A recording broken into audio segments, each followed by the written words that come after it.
Hello, ladies and gentlemen. I'm James Lewthwaite, also known as Jim Lewthwaite, the chairman of the British Democratic Party, also known as the British Democrats. I'm being interviewed this evening with a view to giving you some idea of the values and the policies of the British Democrats. Jim, we are talking here face to face, like ordinary Britons, and looking at a very sad spectacle being performed in front of our screens in the public view. Everybody talks about Labour, Conservative, Leave Them, Green Party, and SNP, but they do forget that there are other people who do not subscribe to the so-called mainstream political parties, but who have a right to have a view, who have a right to have a voice, who have a right to talk and say what they think about what's happening. Why British Democratic Party?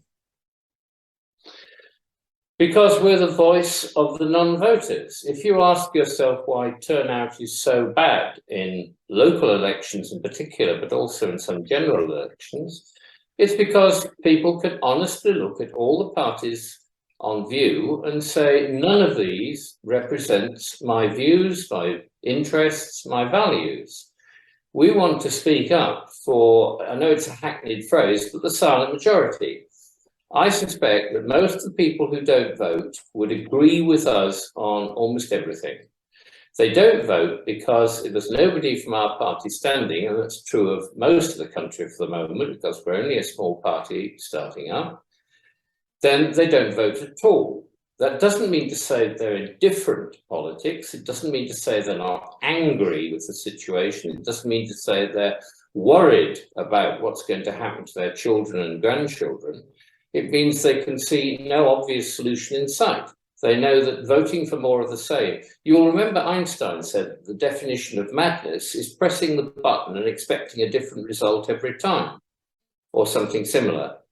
Well, if people keep on voting for Labour and keep on voting for Tory and expect anything different to happen except stagflation, well, they must be bonkers, because they're simply not looking at the track record of these parties and their complete indifference, frankly, to the general public. They expect to have a career in politics forever. Every now and again, every 5 years, there's a changing of the guard, and Labour's replaced by Tory or Tory by Labour. Sometimes it goes on for longer. But the main reason why people vote for the other party is simply that they're sick of the party currently in power. But they don't actually expect any of the problems to be really solved unless they're very, very stupid. Now, what we want to do is to point out that most of the political class don't actually speak for most of the people. They have a top-down view of politics, which is that they decide what we're going to get. Every 5 years, we have a choice between a lot of people who don't speak for us, and it's a question of choosing the least bad, the least worst. What we want to offer is genuine choice. And talking about choice, we need to talk about values. And in terms of values, we are all over the place, because depending on who speaks for the Labour Party or the Conservatives or the Lib Dems or the Greens or SNP, they seem to have different values, or otherwise they just use values as slogans, but it's not something they actually believe in. The whole point of wokeism is that it's, again, a top-down value system which is being imposed on us. Nobody's ever voted for any of these things. Like when you're told that your local school toilets are going to be converted to transgender or binary or whatever, nobody asked you first. It's just being dictated by the powers that be. There was no democracy in that. Nobody ever voted for these things. The most they can say is they didn't vote against them because they didn't vote against that party at the general election. But again and again, we've had things introduced which have never been voted for because they weren't in any party's manifesto. They're imposed by dictatorial fiat. The governing executive just does as it pleases, and the tame sheep in the legislature, instead of acting as a control on the executive, as they were meant to, they just vote it through because they don't want to be deselected. It is not the separation of powers which people expected and wanted when the British Constitution began to coalesce right back in 1788, 1789, and so on. It is not what people want for the future century, but we're lumbered with it. The best we can do is introduce different values which actually reflect what most people think. And the key value is the nation. A nation state is basically the land occupied by a nation or tribe or people or folk. And Britain stopped being that in the 1950s when mass immigration began. Since then, we are not a homogeneous country, and therefore we are not a proper nation state which can act with a single will. Where is law and order? Let's give an example. Somebody comes to this country with a contract, then becomes a resident, then becomes a citizen, following the rules, paying the taxes, complying with the laws of the country, and somebody just jumps into a dinghy, crosses the channel, enters Britain, and suddenly gets benefits and accommodation and food and this and that without complying with any of the rules that they are in place. What is your view about that? Well, it's illegal. It's as simple as that. What part of illegal do people not understand? These people are breaking the rules, which are even filled by legal migrants, and we're not too happy with legal migrants because in many cases they're taking jobs away from our own people. We don't need them, so we don't really want them. We don't want to allow more immigration than we absolutely need, because at the end of the day, it dilutes nationality. As for the illegals, well, they are illegal. It's as simple as that. They should be sent back to where they came from, because in most cases they're crossing from France or other safe countries. And it is an understanding, going back to the Dublin Convention, that genuine refugees seeking protection from some hostile power would stop at the first country they come to. Well, they'll have crossed the whole of Europe thanks to the Schengen Treaty. They'll have come from Greece or Italy or Spain or somewhere all the way to the French coast without hindrance. Then they cross to Britain and they become our problem. The only way out of that is to retreat from or derogate from the European Convention on Human Rights. That doesn't mean to say we don't believe in human rights. It means we have to accept those of them that are appropriate into some British Bill of Rights. It doesn't mean to say we're turning our back on genuine refugees. It means to say that we have to update the European Convention, which was written years ago in a completely different environment. We have to update it to be appropriate to the needs of the present day. So quite simply, we want to send them back. At the moment, we cannot do so because our hands are tied. So we have to look at the legislation. The government policy to repatriate people to Rwanda is fine in itself, but they should have seen coming the legal challenges. The only way to avoid those legal challenges is to derogate from the European Convention on Human Rights, but more importantly from the European Court of Human Rights. It's been suggested to me that we could keep the convention, but repatriate the court which administers that convention to Britain. In other words, the British Supreme Court would be the final arbiter of any case. But you know and I know that most of these refugees will string out legal claims forever and a day, and there are plenty of immigration lawyers making fat profits, in some cases paid for by legal aid, to defend them. And this could be strung out and strung out and strung out till in the end the Home Office caves in and gives them a special right to remain. And then they're home and dry. That's all they want, to get to Britain, to stay here and to go on to benefits. And we come to the issue of benefits. And we face a dire situation because many families in the UK, many for no fault of their own, do not have the resources to afford to rent accommodation, let alone buy accommodation. We face the issue right now, at this very minute, when they say, well, the benefits are not going to be upgraded, people are going to be short of money, they are not going to be able to afford the rental payments, therefore they face eviction.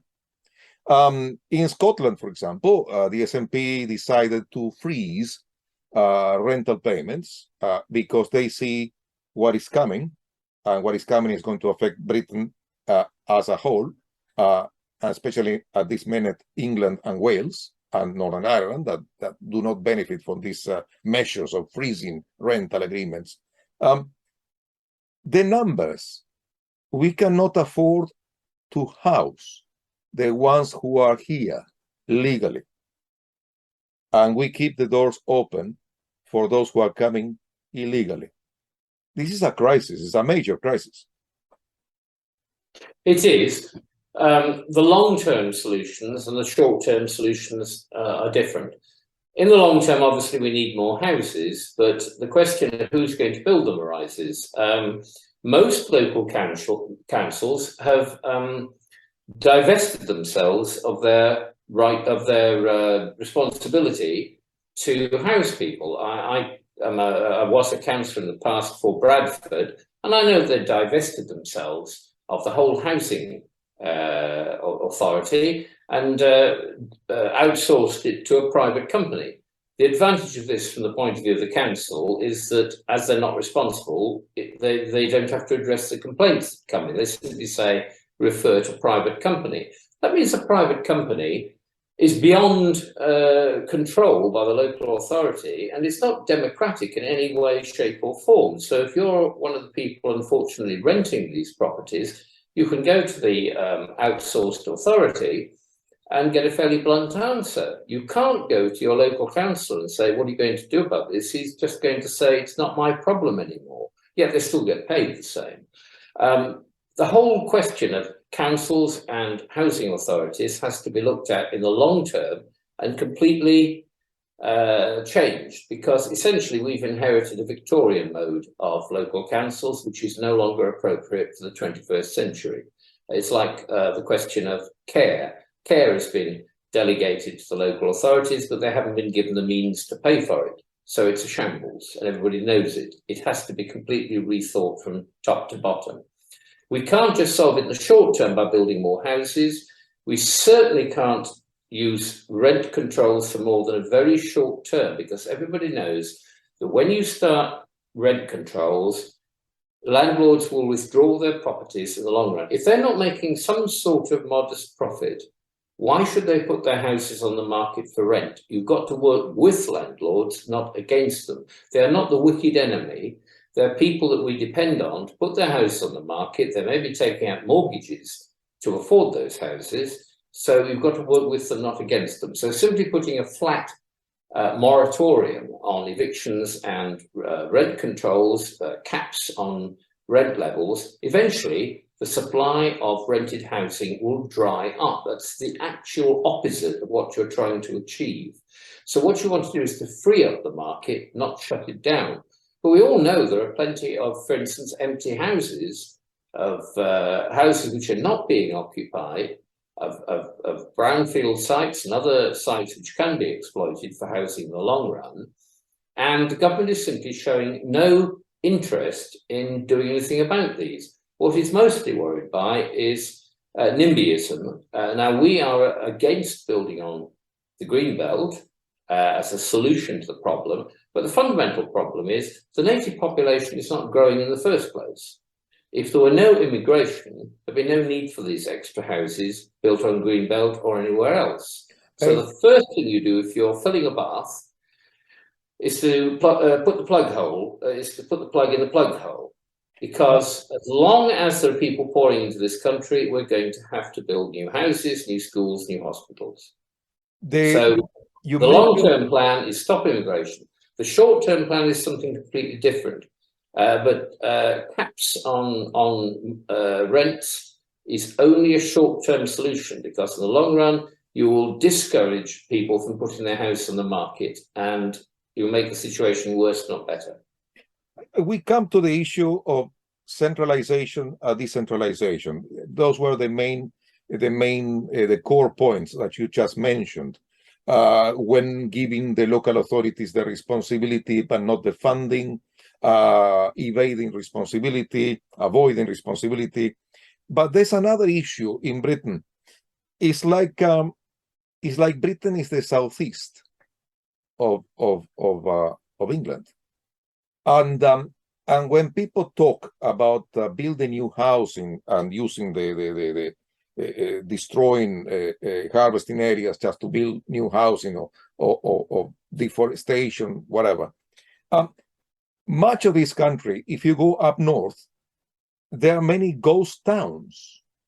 And if you go to the coasts of Britain, you will see that with few exceptions, people there are very disadvantaged. No jobs, plenty of empty houses, derelict housing.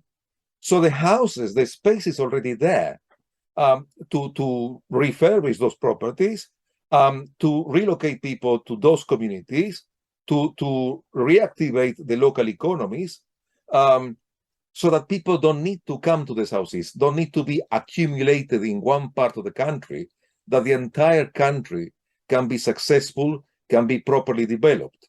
So how do you do that? How can you achieve that?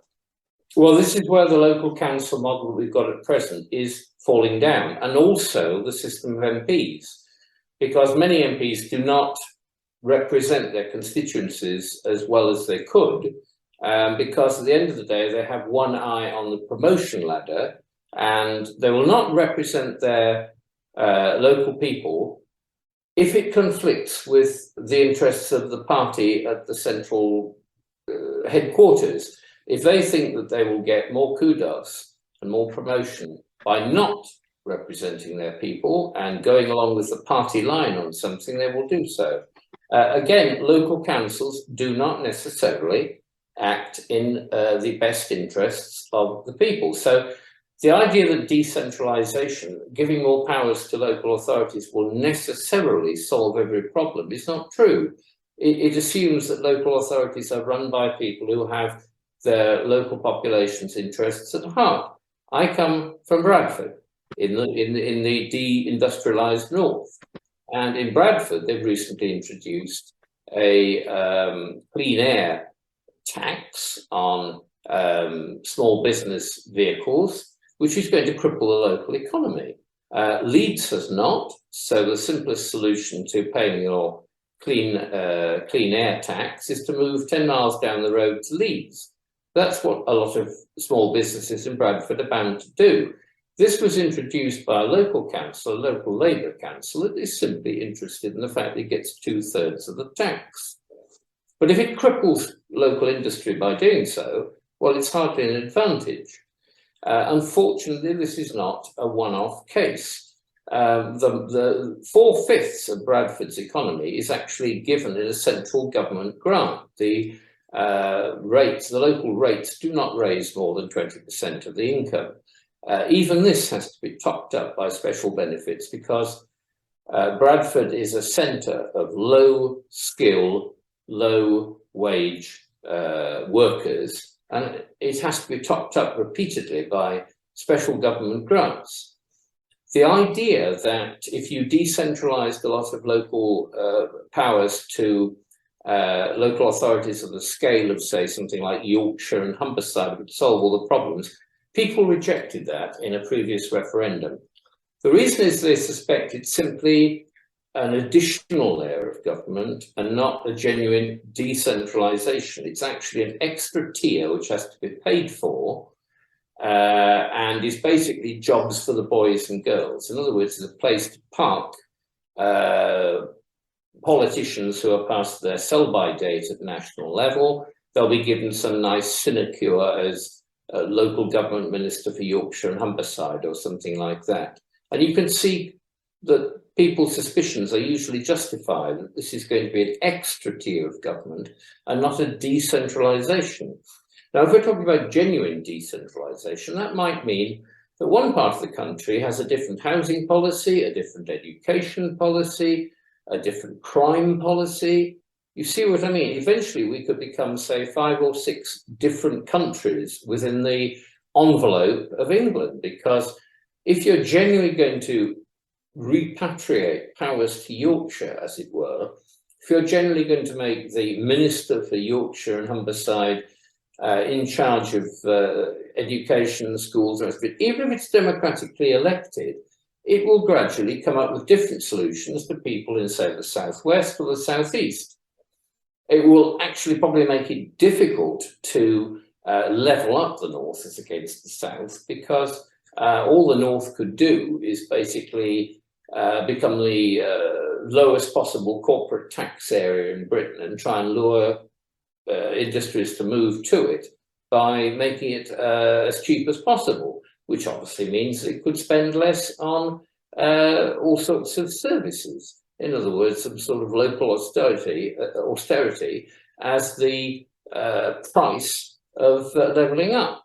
Now, do we want the country to break into 5 or 6 different provinces? Well, not really. The current system may not have much going for it, but it's better than fragmentation.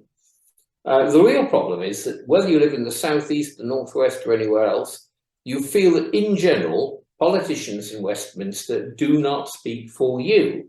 That is the fundamental problem. Decentralization is like putting a bandage on a tumor. It's not going to solve it, but you can understand the reasons why, you can understand the motivation, but it's not an appropriate response. The appropriate response is, if there's a problem at the center, solve it. Don't try and solve it by repatriating powers to the provinces. What we have to do is address the fundamental question that Westminster very often does not speak for the people that elect the MPs. That's why so few people, relatively speaking, vote in general elections. They're disillusioned. They think the whole system is rigged against them and they have nothing to gain by electing an MP because he's not going to speak for them when elected, or he or she. And I'm afraid we have, as nationalists, to agree with them. It's a long time since the people in Parliament spoke for the majority of the British people. They're just 2 tribes of the political class who engage in internecine warfare with themselves, but they just don't speak to ordinary people. Well, what I see from what you're saying, I mean, of course, we faced the energy crisis, we faced Brexit and the difficulties in Northern Ireland, in this endless negotiation. That is not negotiation, it's more like a battle between the European Union and Britain. But what you are mentioning is a major, gigantic issue, which is the system itself. If the political system itself is not updated, the country cannot function properly. Brexit was a symptom of the malaise. It didn't solve the malaise, it didn't create the malaise, but it was a symptom of ordinary people saying, we've had enough. The political class was shocked by the fact that the humble folk who should have done what they were told to do and vote for Remain turned around and said no. And much of that wasn't about the EU, it was about power. It was about, we are sick and tired of feeling powerless. We don't think you're listening to us. We think you look down on us and think you are superior to us, and we are just supposed to do as we're told, and we're fed up with it. That's not how a democracy is meant to work. It's meant to listen to the ordinary people, and it's not doing so. And Brexit was just a time when the ordinary people turned around and bit back. And what happened? Did the political class listen? No, they didn't. They took 3 years dragging the whole thing out, watering it down, saying, well, you haven't given the result we wanted, so we're going to ignore it. And that's why the anger hasn't gone away. It's going to find a new outlet. But again, we had COVID come along. Once again, we were told that you're going to be locked in your houses, you can't invite people to your house, you can't attend your dying relatives' funerals, etc., etc., all as we now know, totally unnecessary. Many of us suspected from the start. This is just an out-of-control government imposing views on people which had a very shallow scientific basis. And quite frankly, people knew from the start that they were being used as a sort of test bed for just how far can we go with authoritarian legislation? Just how much will you put up with before you protest? And if you did protest, of course, you got fined. You had police wandering around in parks saying you can't sit there. This isn't the British way of life as we understand it. We used to joke about countries on the continent that were so authoritarian that everything that wasn't compulsory was prohibited. Well, we came very close to that under lockdown. It was a financial disaster, but it was also a social disaster because people really began for the first time to distrust everything the government was legislating for, saying, why do we have to do what you tell us? And when they discovered, of course, that the political class were having parties and not respecting the laws which they passed for the rest of us, well, that was the final straw. That indicated they were hypocrites on top of everything else. And consequently, distrust of politicians has never been greater. The issue here, of course, we can blame the politicians, and they are the byproduct of the way the system works. I mean, how they get elected in the first place. But if I make a comparison, you have an old computer. It has a motherboard, it has a hard drive, it has a bit of memories or not so much memory, and you try to use that computer to run very advanced software, and it doesn't work. I'm the worst person in the world to ask about IT. But what the comparison I make is, we are trying to run a modern country with the structures of the past that haven't been upgraded. And it's like trying to run the latest software with the oldest computer. Well, I'll give you an example. Why does Parliament shut down for the summer? Because of the medieval farming calendar. Why do universities and schools shut down for the summer? Because of the medieval farming calendar. Because between June and September, everything had to stop so that everybody could go out in the fields and harvest the grain. Well, we don't actually live in a medieval farming economy anymore. There's no reason whatsoever why Parliament shouldn't carry on working, and schools and universities. Instead of having a 3-year degree, you could get it done in 2, and so on and so forth. We are lumbered with a lot of medieval institutions, but what I think you're driving at is first past the post as opposed to proportional representation. And of course, there are numerous forms of proportional representation. First past the post suits the current duopoly. They know that it means it's almost impossible for a small party, not just the British Democrats, but any small party, to get any sort of power whatsoever, because in every given parliamentary ward, one or other of the major parties is likely to be predominant, and it can see off any opposition. You can imagine a situation where in all 650 constituencies in England and the UK, the governing party got 51% and another party got 49%. The governing party would get every seat. The second-class party, despite getting just under half the votes in the entire country, would get nothing. That's the logical consequence of the first-past-the-post system.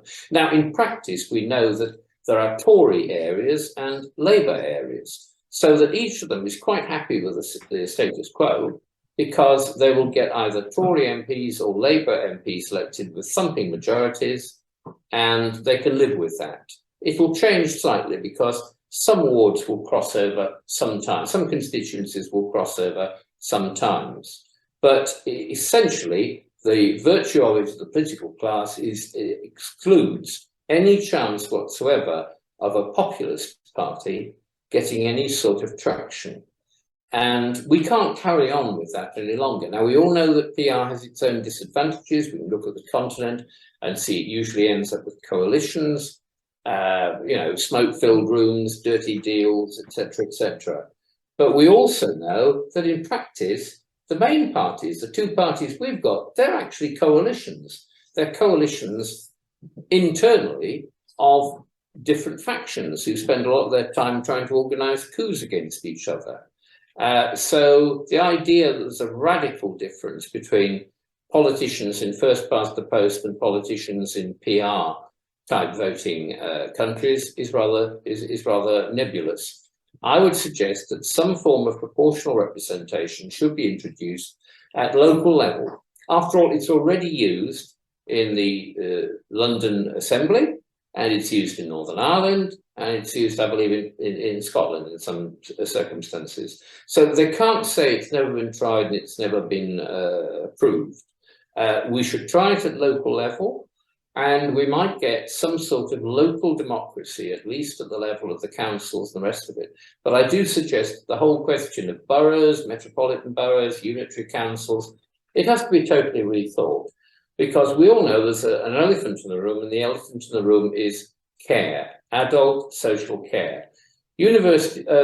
Hospitals are often bed blocked because they cannot release people because there's no satisfactory care home to release them to.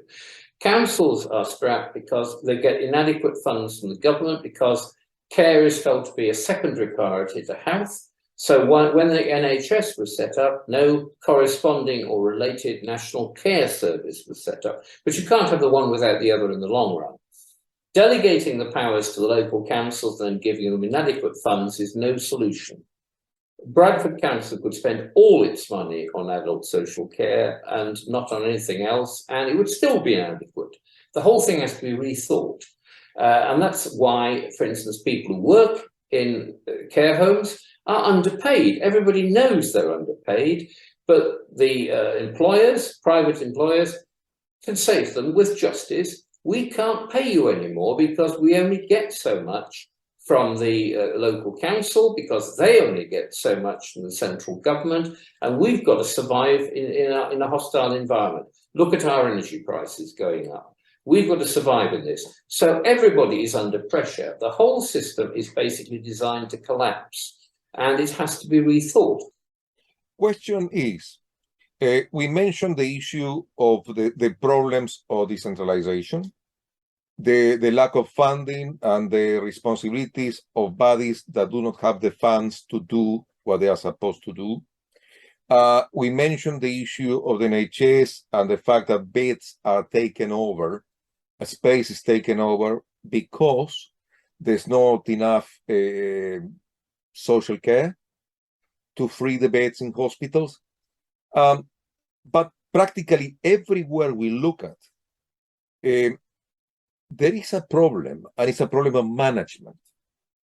And the issue of responsibilities, that sometimes they are pretty vague, and it's like a game of chess, and people keep passing the responsibility to somebody else. No, it's not about me, it's somebody else. We have issues with policing, for example. Who's responsible? The Home Secretary, the Mayor of London, It's like, again, it's like keeping simultaneous systems in place as a way to avoid accountability. So when something happens, who's responsible? Is it the Home Office? Is it the Mayor of London? Who's responsible? Is it the head of Metropolitan Police?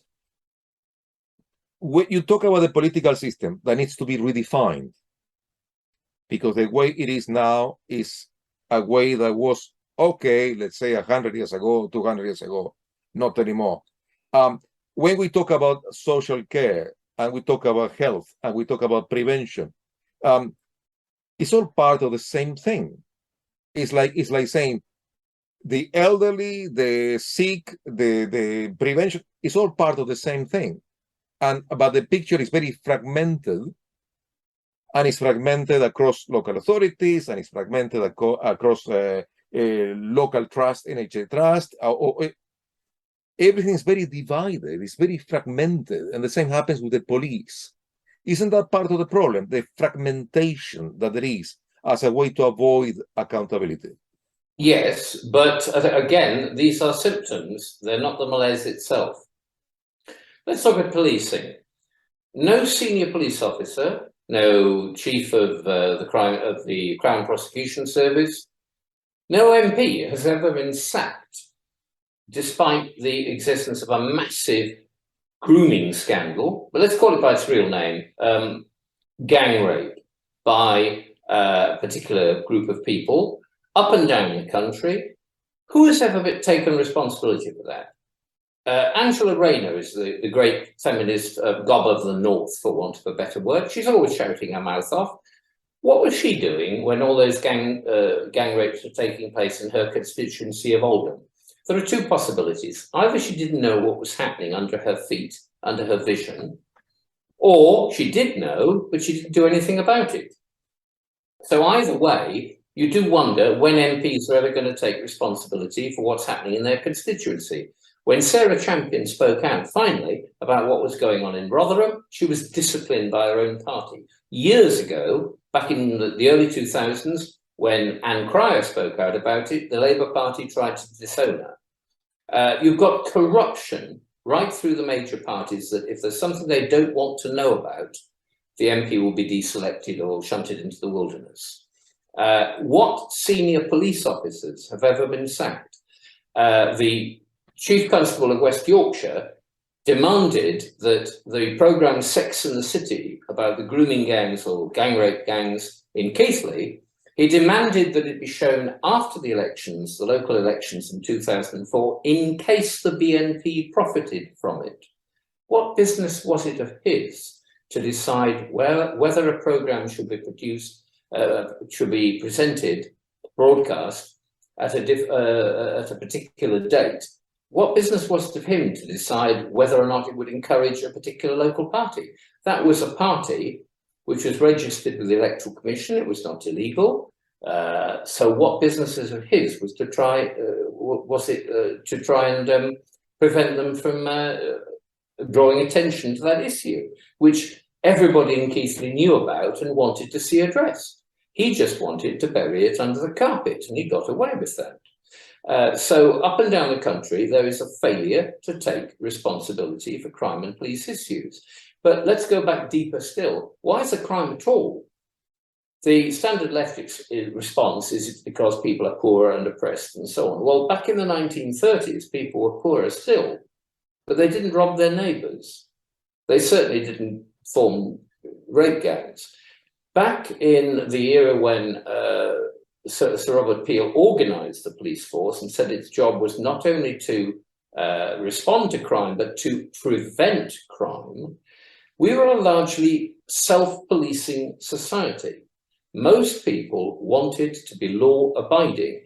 They agreed with the laws. The laws were the common law. They'd grown out of habit. They weren't just something passed by a distant parliament, which you might or might not agree with. They were what you felt were appropriate for your community.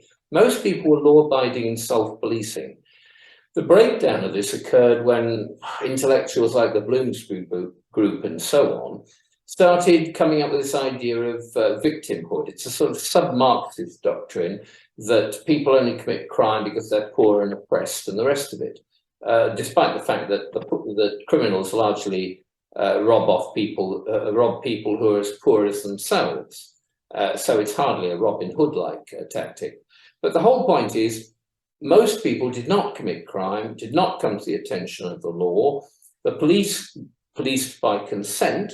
Most people knew their local policeman. When I was a kid growing up in Thornhill in Cumbria, the local policeman lived in a house opposite my grandmother's house.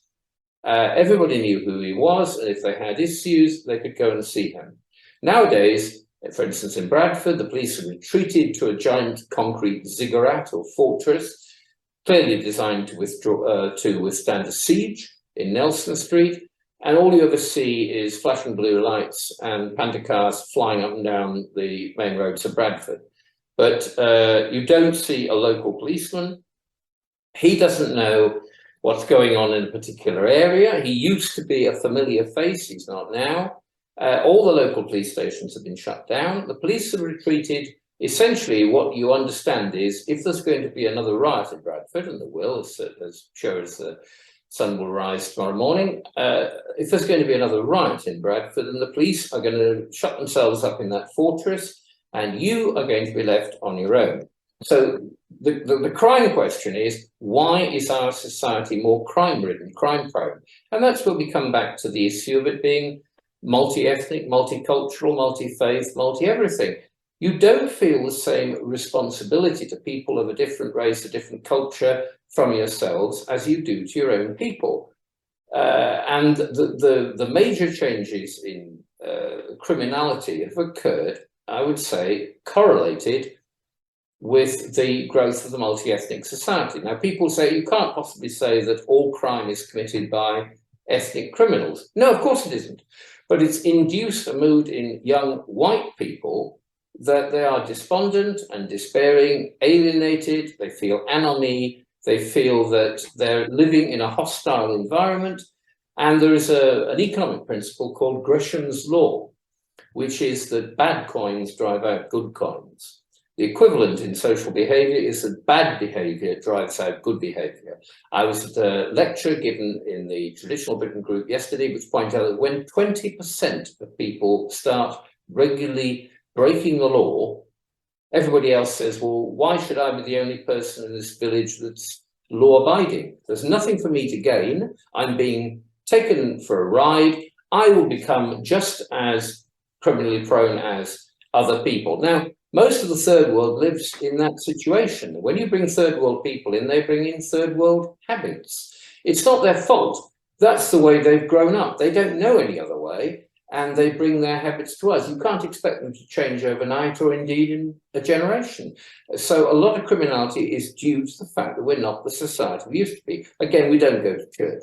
We don't believe in fundamental values. We go straight to what it means actually integration.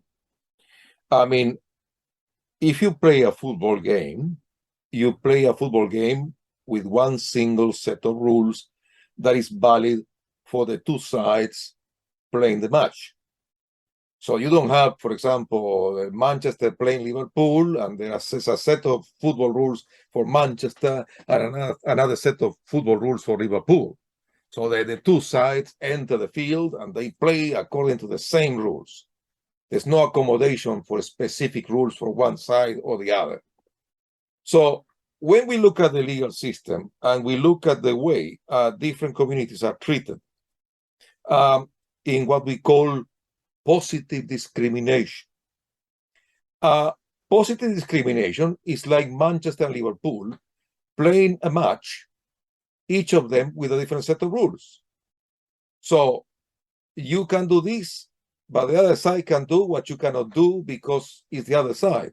And does this differentiation in terms of treatment does it favor integration? Does it favor a peaceful coexistence? Well, first of all, there is no integration. Essentially, we've got a series of parallel societies. There's no point pretending that these people are even being asked to assimilate. That would be regarded as sort of cultural crime these days under wokeist thought, which is a sort of neo-Marxist thought. Under wokeist thought, you shouldn't even ask people to change their culture and adapt to yours. And if they happen to believe in female genital mutilation, or that women's vote counts for nothing, and they should be making chapatis and staying in the back room and shouldn't mix with men outside their family and all the rest of it, well, apparently it's a thought crime to even contemplate the idea that they should try and integrate with you by actually doing in Rome as the Romans do, which was the old rule. The trouble is, you know perfectly well that if you went to live in Pakistan or Saudi Arabia or anywhere else, you'd be expected to conform, or bits of you would be chopped off. So what rankles with people is the double standard internationally, that some countries and cultures are privileged, and we in the West are somehow so riddled with post-colonial guilt complexes that we feel we have to eternally accommodate, kowtow, take the knee to other cultures because somehow our cultural tradition is wicked. Why are we pulling down statues to our great heroes? Why are we defacing stately homes with signs saying, from the National Trust saying, this house was built with the proceeds of slavery? Well, you know, so were most monuments across the world. Who built the Acropolis, the pyramids, the Colosseum? Well, probably slave labor, but nobody's suggesting pulling them all down. If you pull down everything in history built by slave labor, well, practically nothing would be rising above the horizontal. But other cultures don't feel riddled with guilt complexes. The great temples of India or China or Japan or whatever, you're not getting mass protests demanding that they be pulled down, or that, after all, the Prophet Muhammad probably benefited from slave trading. An awful lot of Arabs and Muslims over the years did. For every slave exported to the West Indies and Caribbean, as Douglas Murray points out in his book, which I would recommend everybody to read, War on the West, there was another slave being exported from East Africa to the Middle East. Yet there is a discrepancy between the guilt we're induced to feel and the guilt that they're not induced to feel. People in the West have been subjected, as Douglas Murray points out in that book suggests, we're being subjected to thought policing on a scale which no culture in history has ever been designed to withstand. And that's why people feel disillusioned, and young people feel they've got no future.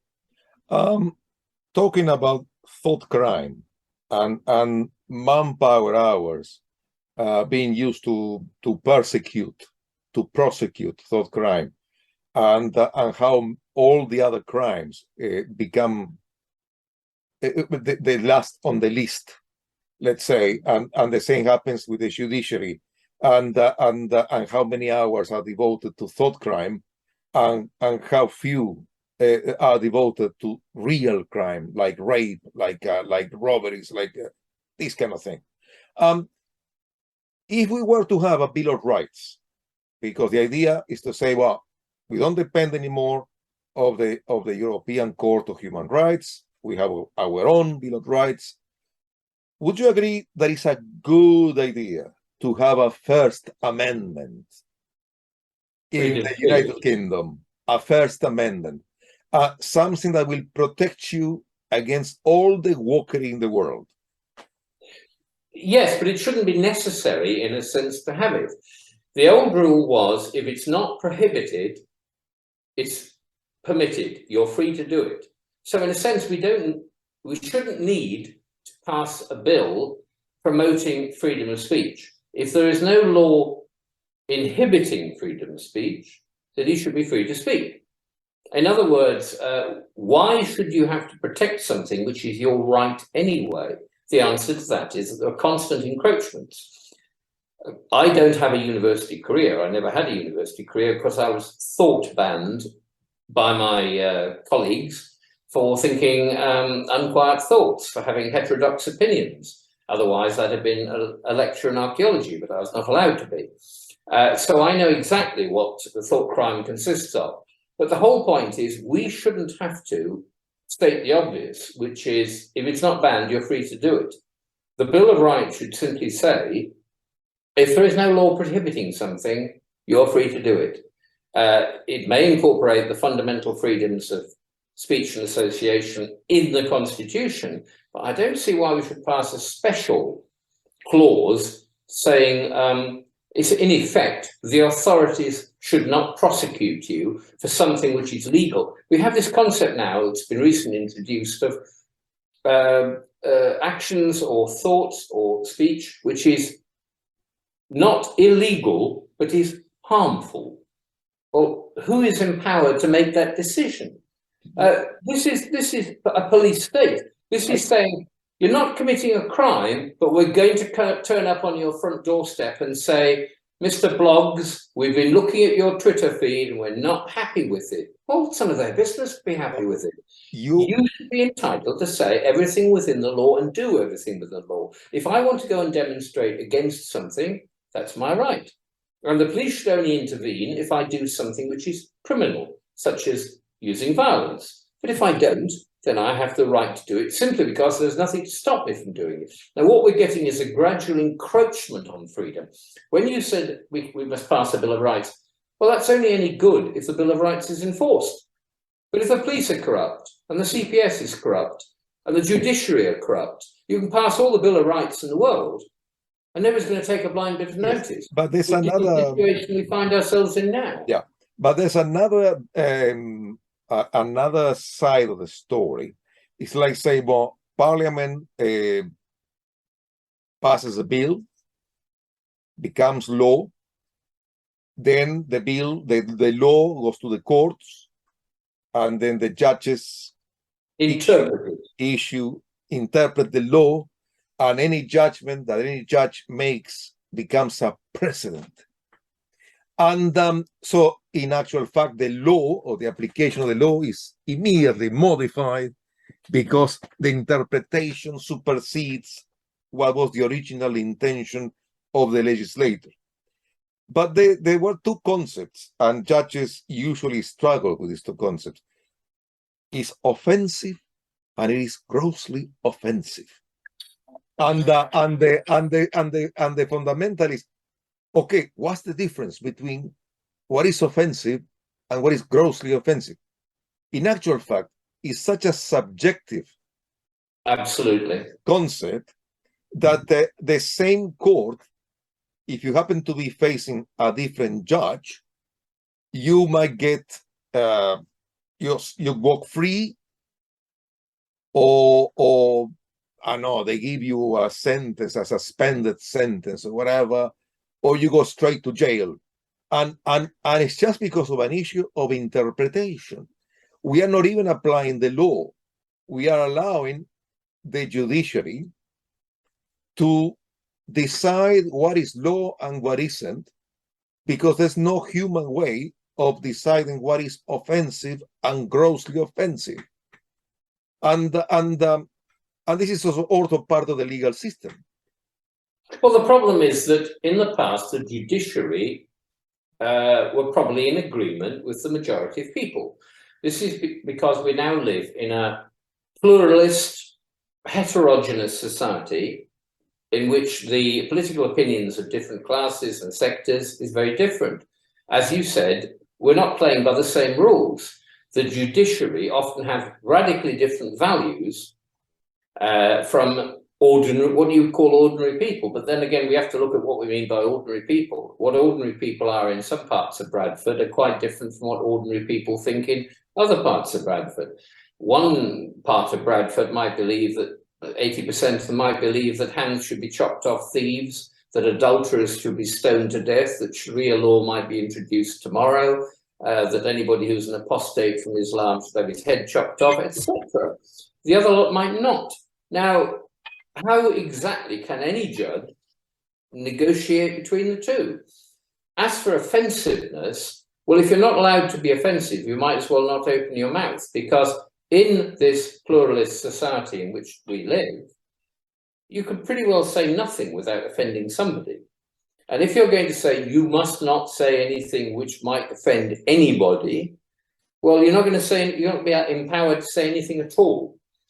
But you've got to address the malaise, not the symptoms. Tinkering about with what you can or cannot say in terms of this word is banned, that word is not, is fooling around with superficialities. The basic problem is the nature of society's changed. When we as nationalists say that a nation state is a good thing, we mean it's a society in which it's good to grow up and to prosper and to develop. It's the ideal context in which ordinary families can grow up, their kids can learn the rules, their kids can practice the rules, there is no conflict of interest, they feel positive. We went through that phase for centuries. Since the Second World War, we have tried, or rather we've been forced to try by an out-of-control governing elite, an experiment. We've turned into a radical sort of society, one which frankly is dysfunctional, because you've got all sorts of different tribes trying to coexist with different values. Some members can cross over, some members can try and accommodate themselves to it, but at the end of the day, it didn't need to happen, and it's not going to work, and we want to try and gradually wind it down and return to the previous state of affairs. Not because we're bigots, not because we're morons, not because we're thugs, but because we have thought deeply about the nature of society, right down to the biological level, about the incompatibility at the sort of genetic level. And we think that a certain sort of society will create less problems, less conflict, fewer issues of offensiveness, because there'll be much more commonality of thought. And that's the way Britain used to be. Judges could speak for the humblest citizen because they all have the same views about crime and punishment, and everybody would agree that if somebody was a criminal, he should be sent down. We now have a cult of victimhood among the woke elite that say, oh, criminals aren't really bad people. They're just people who are forced to do bad things because of the wickedness of the system.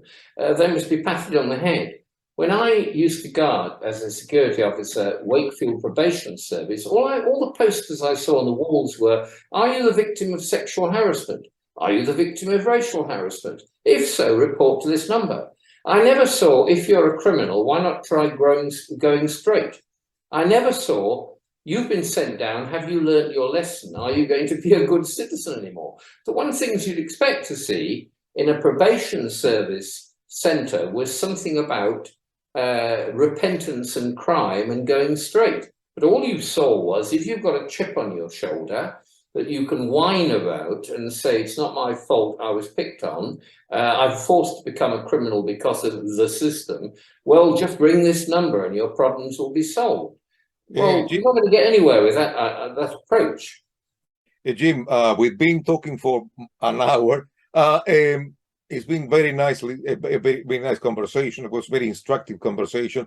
The one thing that perhaps we can agree, the more than immigration, more than the economic troubles created by the energy crisis, more than all of that, the biggest, the gigantic real problem none of the political parties has any intention of dealing with. Because if you say, okay, we touch health, we touch justice, we touch education, we touch policing, we touch, and everywhere there's a common denominator. And the common denominator is not integration, but disintegration. It's like Britain is not being integrated, but disintegrated. It's being fragmented in terms of management, fragmented in terms of societies that are part of this big thing that we call Britain. Is the biggest problem is disintegration, inequality, not just inequality in terms of economics, is inequality in terms of application of the legal system. When people are supposed to be attached to one law, one set of duties, one set of responsibilities, everybody has the same duties, everybody has the same responsibilities, everybody is accountable, that has practically disappeared. I've always said the problems of the modern world are basically fourfold: stupidity, ignorance, cowardice, and treachery. They're to be found in different proportions in different members of the mainstream parties, but if you look closely at them, they're either stupid, ignorant, cowardly, or treacherous. That's to say, they'd have to be remarkably stupid not to notice what we've noticed, what's going on in the world around us.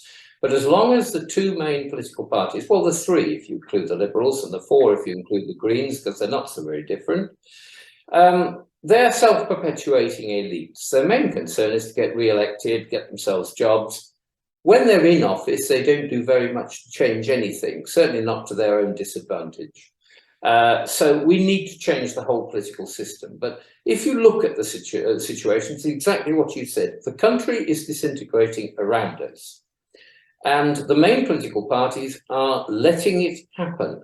And when they can, they give it a helpful push towards disintegration. The Conservative Party doesn't conserve anything these days. It's caved in totally. No Conservative from the 50s or the 60s would recognise it today because it's no longer defending anything. It once stood up for some things. There are huge questions which the Conservative Party used to address, like equality. Is this the be-all and end-all of society? I mean, it's a Marxist idea. We bring everything to an equal conclusion. an equal outcome. Well, that doesn't happen in any society. Even an animal society is more complex than that. The idea that everybody of the 60-odd million people in the United Kingdom is going to be equal, what does that mean? And yet, that's what all this legislation is about, that everybody should be equal. Why are we worshipping equality? All organizations that we know incorporate inequality. It's the natural outcome of any natural situation to try and achieve an equilibrium, a balance of forces in nature. I would say is the least possible outcome. You know, entropy is against it.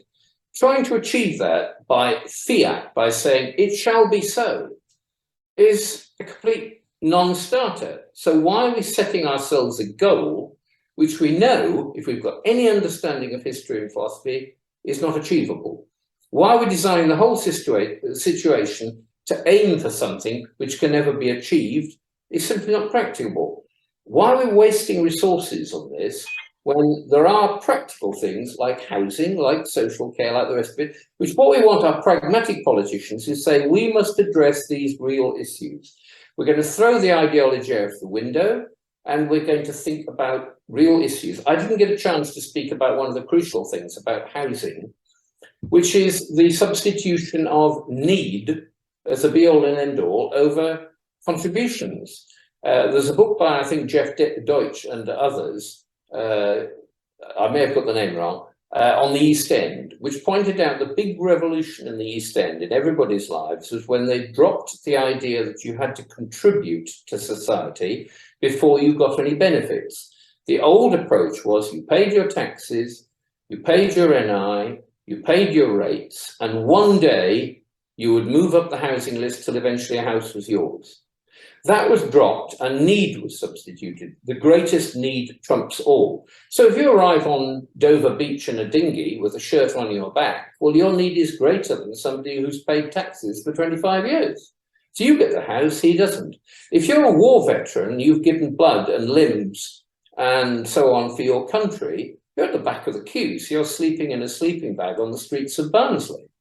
But as I say, if you turn up and make no contribution whatsoever to British society, you get a house and a car. Well, how fair is that? Most people feel it's totally unfair, and we should go back to a contributions-based system. You get a house when you put enough contributions into society that you justify it, and that might include being a war veteran. You should go to the top of the list. But behind you, close behind you, should be people who have contributed to society. When single mothers can make an industry out of producing babies because they know for every baby they get an extra bigger house, well, that's a funny sort of contribution to make to society. We have to rethink our values in that sense and go back to traditional values, that we're a society in which you get out only if you pay in or you can be expected to pay in. If you want to be a freeloader, well, stay in the Middle East. You know, we don't need your services. Again, we should stop stripping the developing world of its talent.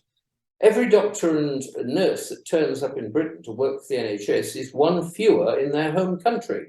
Why are we hiring them? Because we don't have to pay for their training. Is that fair to the third world? I don't think so. Most people don't think so. At the same time, we're cutting bursaries for our own people to turn up to be doctors and lawyers. And nurses and the rest of it. Well, that's not fair either. Surely we should put money into our own people. That's the nationalist solution.